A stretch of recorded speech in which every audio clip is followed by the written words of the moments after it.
welcome. Today's Energy Central webcast entitled Out of Control Internal Controls.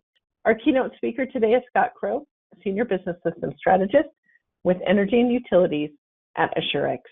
We're also happy to have on the line Colleen Nugent, also with AssurX, who will help facilitate your questions throughout the event. We invite you to submit your questions at any time using the interface on your screen. Now I'd like to turn the floor over to Scott Crow to kick things off. Scott, welcome to the event. You have the floor. Thank you, PJ. I'm Scott Crow. I know a bunch of folks on, but not everybody here. And I've just a little background on me. I guess I've spent the last 30 years in IT and cybersecurity, going back to when cybersecurity was, we got a firewall and we put passwords on our machines. Last 10 years, I've spent in the energy utility space, really at the intersection of cybersecurity and compliance. So NERC compliance.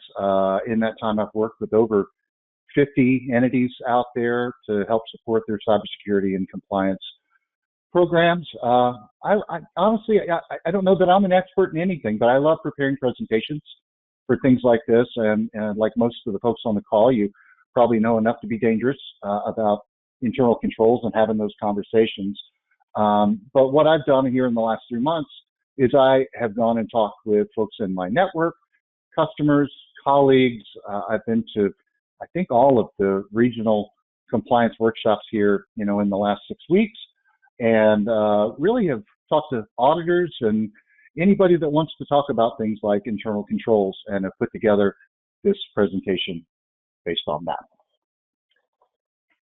So internal controls, are they really out of control, or is it really a problem at all? I guess if it's not a problem, we can cut to commercial and give everyone some time back. But again, I think that we're all here because we want to get better. And I guess the most important reason is because it's important and we're dealing with critical infrastructure.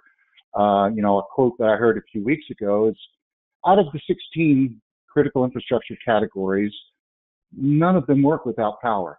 So what we do is important out there. Today, we're going to talk about where internal controls started, the origins of them. We're going to talk about the similarities and differences between the original framework and what it has evolved to now, especially in the context of internal controls for NERC. We're going to spend a fair amount of time to talk about solutions. So I'll share with you some best practices from some of the compliance conferences that I've been to here in the last couple of months, and perhaps some alternate strategies to doing that. And then the plan is to have all this done in about 45 minutes, where we would have maybe 10 minutes or so for Q&A and subsequent lively discussion. So current industry landscape, there's a lot going on right now. If you're paying attention at all, you certainly know that inverter-based resources are at the top of the list for the things that folks are talking about. I think one thing that is notable is a statistic I saw. Let's see, it takes 300 megawatts of solar generation plus 400 megawatts of battery storage to retire a 100 megawatt traditional generation site. So it's different. If there's no wind and it's night, how much renewable energy are we bringing on that? Extreme weather, it seems to always take an event.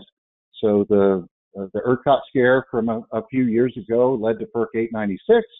And now we have, extreme weather not just pushing the limits of the grid, but it's pushing the limits of compliance. We have 3 new PRC standards coming out of this, 28, 29, and 30, additions to numerous other standards.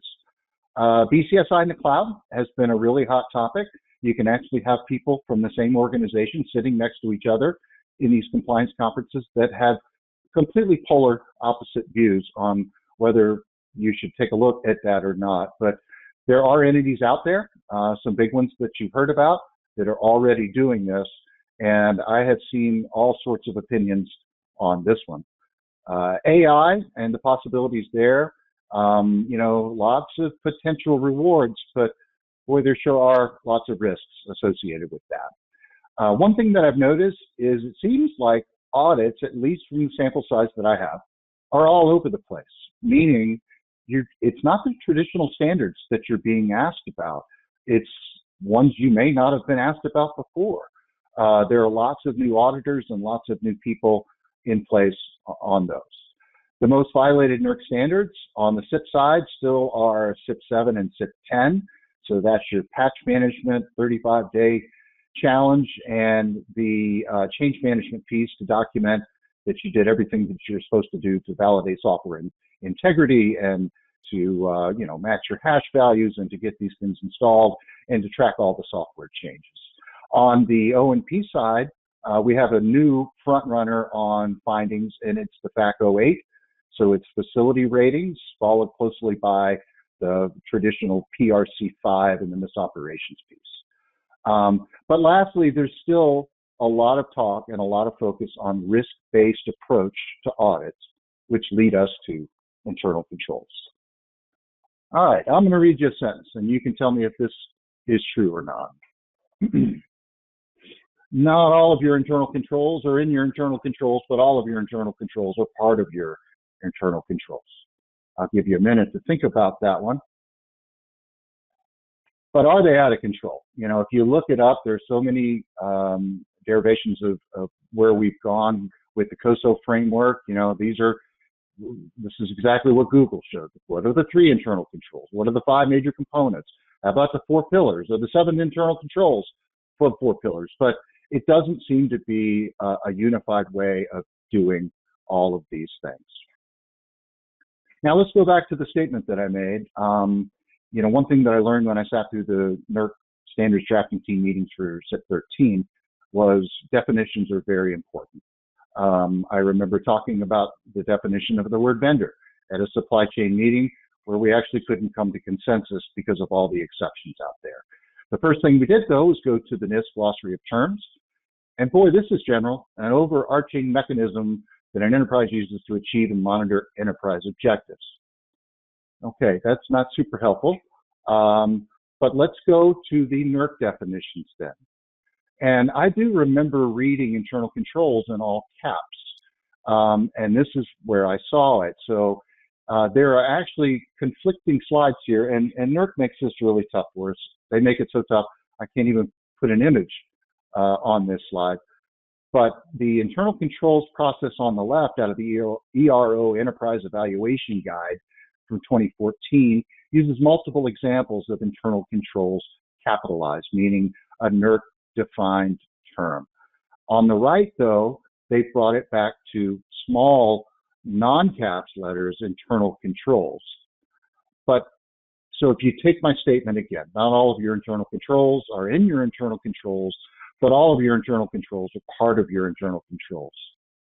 I think the statement is mostly true because whether you capitalize it or whether you don't, these internal controls are based on compliance, reliability standards. That's the common denominator with either definition, is your internal controls program for NERC purposes is a subset of your overall internal controls for your enterprise. You guys have seen the old NERC fonts here. This was, they embraced internal controls pretty early on this, and the internal controls evaluation became a big piece of everything going on. Now, I will tell you that we have the benefit of being in the power industry where this is one of the only industries where competitors are really not competitors. The other entities out there, these are colleagues. These are people that all want the same thing. You're not in competition. And so the ability to share information and best practices within the energy utility space, I think is pretty special. And people love to share about their successes. So if NERC didn't invent internal controls, where did it come from? So it's the COSO framework, which is the Committee of Sponsoring Organizations of the Treadway Commission. Rolls right off your tongue. So we'll call it the COSO framework for now. But let's go back to the fundamentals rather than the 7 pillars of the 5 key components. These are the key components of your internal controls program. So internal controls, is that equal to risk management? No, it's actually a subset. So if you look at The COSO framework, that would be on your left, which control environment, risk assessment, control activities, information and communications, and monitoring. That's a subset of your enterprise risk framework and your enterprise risk efforts, which is really its own webinar. But we'll focus today on the COSO framework.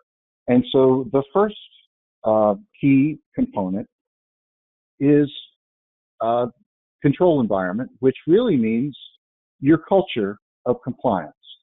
And I have been in so many different organizations where I've seen all kinds of extremes. I've seen a culture that absolutely embraces compliance. They look at compliance as this is going to be the floor for what we do. This is not going to be our goal, but we have to do these things and we're going to be better than that. It's one that have built in mechanisms and your internal controls to do all these things effectively. And I also seen less functional organizations, perhaps where IT and OT don't even get along. I've seen where sometimes IT is driving your compliance. Sometimes it's the compliance department with the ability to say thou shalt. But the main part about that is setting the tone for the organization and influencing the control, of its people through the attitudes towards compliance. The second key component is risk assessment. So we're pragmatically whack-a-moling. So inherent risks, the base definition of that is the risk that you have without controls. But in the NERC internal control space, that really means taking a look at your current state with the controls that you've put in and looking for controls beyond that, which sometimes can be residual controls. And when you identify risks, you're able to prioritize those based on, whatever scoring system that you have. And then you build your internal controls and your internal controls for NERC. The third one is your control activities. And essentially that's building the game mousetrap and playing it. It really means ensuring continuous perfection in a timely manner and the policies and procedures to help ensure management directives are carried out. So these are all the procedures that you put in place to make sure that you are going to follow your process the way that you've documented it and building the mechanisms in there to keep you on track with all that. Here's an important one, the ability to share information and communication. So do the right people within your organization have the visibility into how are we doing with our compliance program? Do you have silos of data that really don't talk to any other systems? Are you pulling compliance data from multiple systems, maybe even for the same standard? So, really it's, if you think about access terminations as one of the most violated standards, that'd be SIP 4. So if someone is terminated, you have until the end of the next business day to pull all of their electronic and physical access. But in a 20,000 person organization, that can be really, really hard because sometimes you hear, I don't know, I didn't know I was supposed to do that.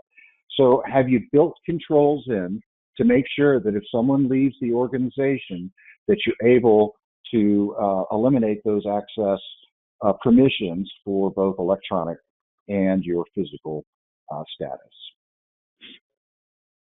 And then the fifth key component, it's always monitoring your activities. It gives you essentially the places to start in your next look at your risk assessments.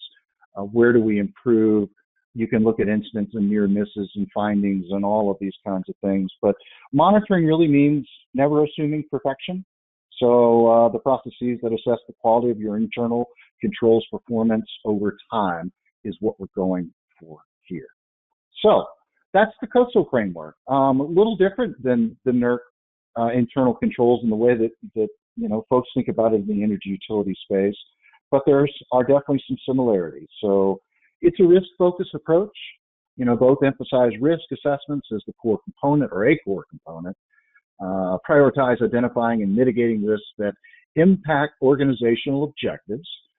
Your control activities are both frameworks require, effective control measures to be in place and regularly reviewed. And then, as we just talked about, continuous monitoring. So both in the NERC world and the COSO world, they both emphasize the importance of monitoring control activities to ensure that they remain effective. What about the differences?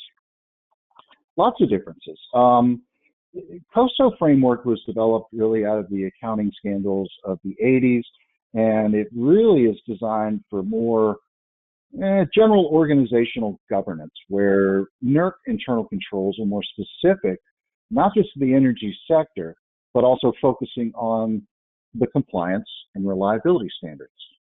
So, regulatory compliance with the NERC's framework explicitly addresses compliance with mandatory standards and requirements related to the reliability of the bulk electric system. Documents and evidence, and anybody in our world certainly knows that this is key. When you have the auditors asking for things or sitting in your office, NERC places a higher level of standards on capturing everything with documentation, evidence, and the ability to find that data later. And then the tech terminology is a little bit different. NERC internal controls are really tailored to be relevant for compliance on these kinds of things. So common pitfalls, where does things go off the rails here? I think it's documentation. You just don't have a well-defined process. I see siloed systems where, somebody has this bit of data that really is a piece to the puzzle of how your compliance program is doing, but it doesn't make it to where it needs to go. Resource constraints, I don't think those are going away for any of us. I've not been to an entity that feels like they have too many people and they have people sitting around. These are all ones where people have open recs looking for people to fill this position, and it's important stuff, but you don't have all of the resources that you need to do it. And the reality is NERC compliance is not getting easier. It's getting more complicated as we move on. We mentioned one FERC order, with a cascading effect of modifying 7 standards and adding 3 new ones. So more things to do, typically with the same people. You've got overlapping responsibilities, which can create confusion on ownership over these things. In some organizations, the smaller ones, you may have one person that's wearing 5 hats. At a giant entity, you might have 3 people that are just responsible for one piece of NERC compliance. I see a lot of lack of automation and integration into other systems, meaning we've got manual processes that are involved. We have spreadsheets, we have SharePoint and things like that. Interdepartmental communication, we've talked a little bit about, but it's real. That's one of the biggest challenges, is to be able to communicate across a large organization, know where you're supposed to go with the right message and in the time period that's required. And I heard a quote one time, I thought this was pretty awesome. It's not one particular aspect about NERC compliance or even these internal controls that's impossible. It's 800 things happening all at once, and it happens over and over again. And I had a customer in Kentucky who said, yeah, I do the patch stuff, and my world is kind of like the movie Groundhog Day. So internal controls for energy, where is that different? Well, really, you have to be perfect 100% of the time with NERC compliance. Not to say that the auditors are going to look at your controls and say that they're not perfect and have a finding, because really the way that NERC approaches it right now is not very prescriptive. You get to create your own game of mousetrap and play along. But really, when it comes to documentation, evidence, if the auditor asks for it, there is no margin for error, and perfection is required. So internal controls, whether it be all caps or whether it be lowercase, in the NERC compliance world, it brings regulatory consequences. And here's where we're going to talk a little bit about security versus compliance, because they're not the same thing. So if you're talking about risk and your audit team, I've sat through, I think most of the regional workshops, and each region has their own version of this. I heard one region where they're looking to score your maturity level on a 1, 2, or 3, and then they're going to look at risk for potential violations or criticality of things on a 1, 2, or 3. And you actually can reduce your audit scopes. And if you're not a, well, let's see, what is it, a TOP, a balancing authority, and a generation operator, if you're not one of those, you can actually reduce the scope and the time period that they come back. So they may not come back for 5 years. For the big entities that have, critical systems, a big control center, they're coming every 3 years.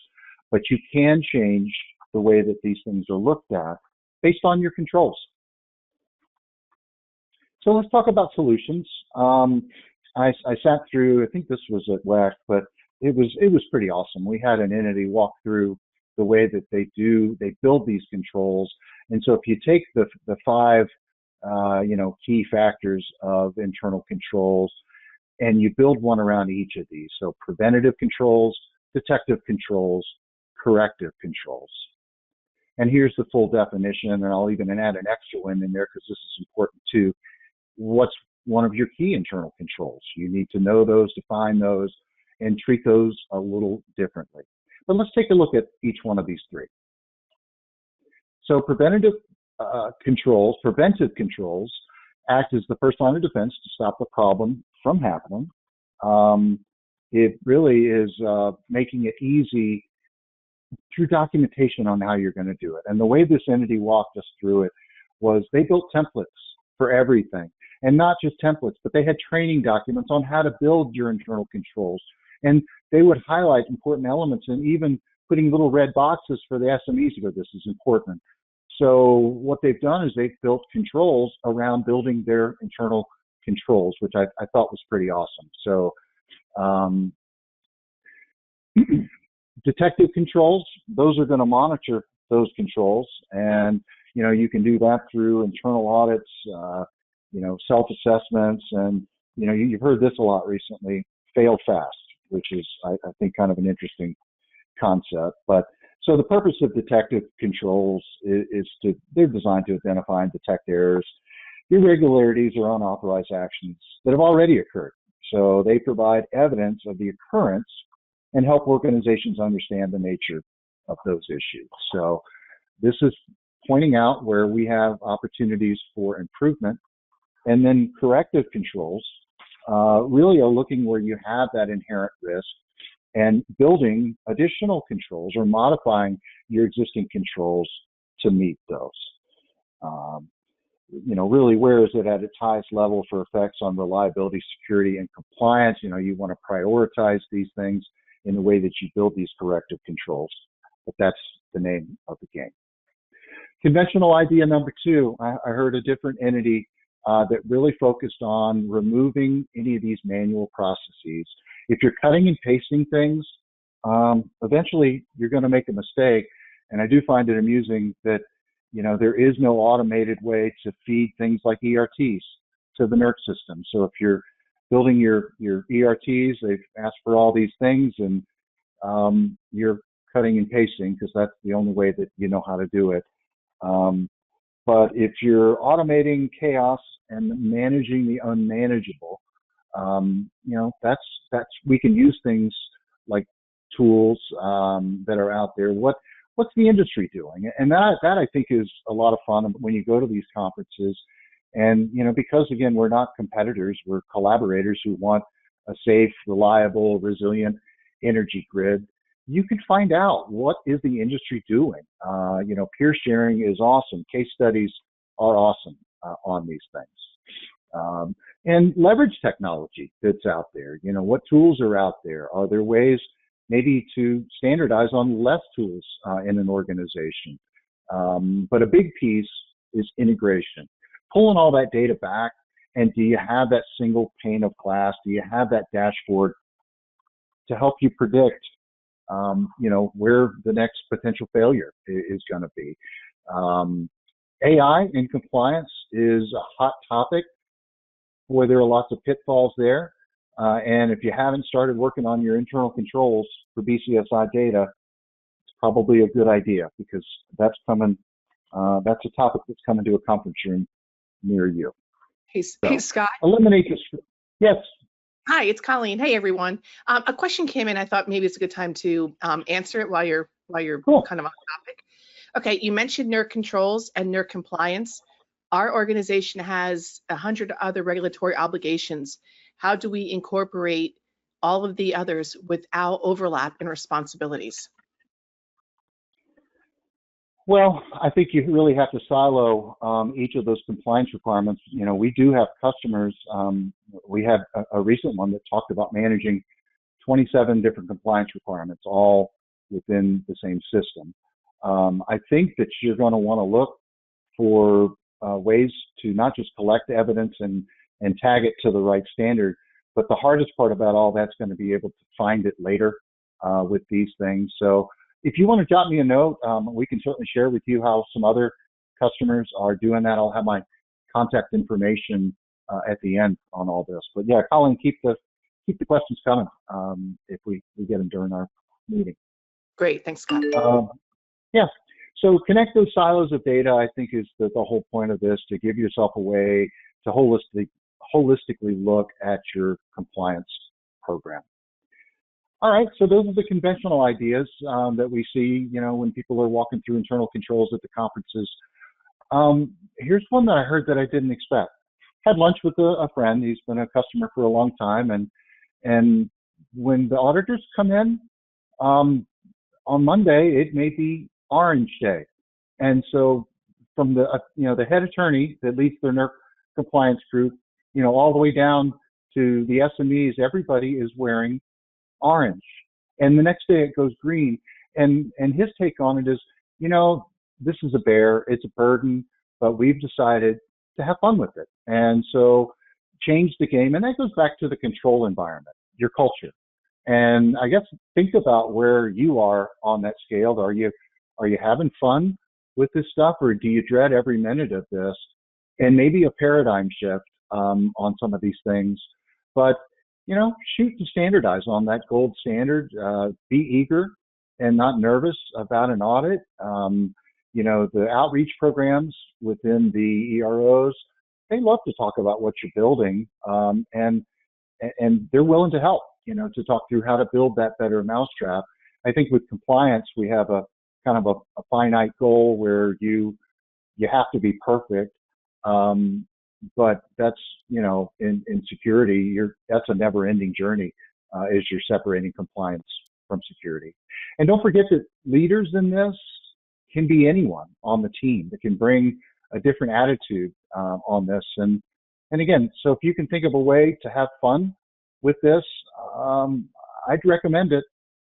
Crazy idea number 2. I love consultants. I've worked with a lot of consultants, and consultants at the end of the day, they get paid by the hour. And I have seen compliance programs where it's kind of like when you take your family to play mini golf at the beach, and the last hole where you go up the ramp, through the windmill, out the pipe, bounce off 2 walls to really roll to a hole that was about 3 feet from where you teed off. And why not build the straightest path forward on these things? Separate security and compliance internal controls, because the last thing you want to do before committing to it is to make sure that you can do it. You can't take on too much with this. And if you can separate your security internal controls from your compliance internal controls, you're obviously going to have to leave those intertwined for security purposes. Now, I'll give you an example here in a minute. But don't do more than you're able to do. And really, for compliance, don't promise to do more than your obligations tell you have to, because you're making it tough on yourself. Now, with security, again, this is a never-ending journey. You'll never have enough money, budget, time to perfect everything on the security side. But keep those controls coming, because what we do is important. So if you think about compliance versus security, what the heck are you talking about? Keep these things separate. Well, if you have internal controls, and I'll use the all caps version for SIP 7, that's your, let's say R2, we're talking about the 35-day check on patch availability. You have to determine whether it's security or non-security. And then you've got 35 days to either deploy that patch or to build some sort of mitigation plan for that, to kick that can down the road. And that really is where that piece of the standard ends. But on the security side, I would imagine that you're following things like the NIST Cybersecurity Framework or ISA or IEC 62443 and looking at best practices for security on patching ICS environments. And one of those could be vulnerability scanning, where you're looking at it from the other end. You're not looking to see if there's a patch. You're looking to see, all right, do we have a software title that's out there or a piece of firmware that has a vulnerability identified in the National Vulnerability Database or somewhere else? But compliance is not going to get you there. But if you build all these into one internal control for SIP 7, now you've made it harder on yourself. And the more threads you give the auditors to pull on, the more likely they are to pull one that unravels a little bit. So here we are, internal controls. In control, internal controls.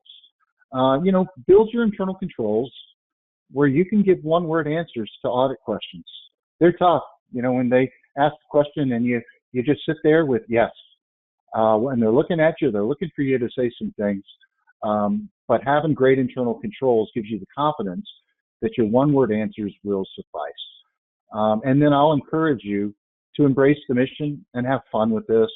You're doing work. None of the other 15 categories of critical infrastructure will work without power.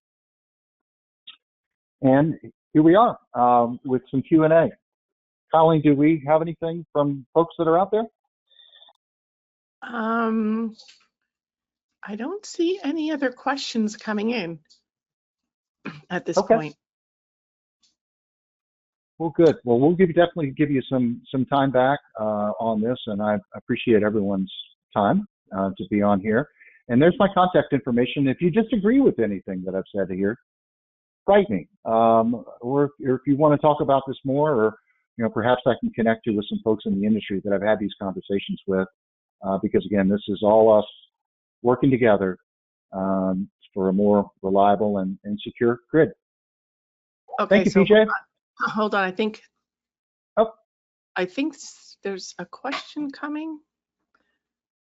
Yes, Colleen. So I had a asker say they have a question, so I'm waiting to see if they can type it in. So we'll give them just a minute.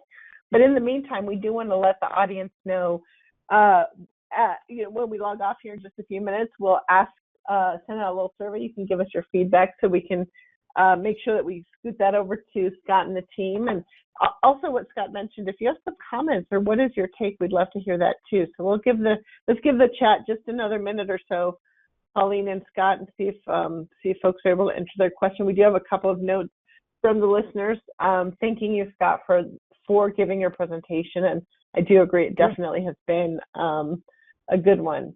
So let's see.